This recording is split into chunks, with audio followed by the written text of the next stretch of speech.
Hi, so welcome to my mini-series wherein I teach assembly language. So first of all, what is assembly language? So assembly language is oftenly abbreviated as ASM.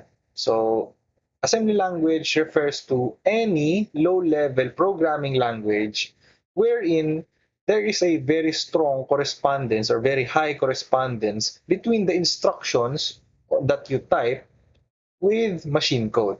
Okay, so it is usually designed for only exactly one specific computer architecture, meaning there is an assembly language for Windows, there's an assembly language for Linux, there is a difference between assembly language for 8086, for Win32, and etc.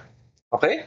So in this mini lecture series, I will be teaching you about MASM32. Okay, so this is assembly language MASM32. So MASM32 refers to the Microsoft Macro Assembler.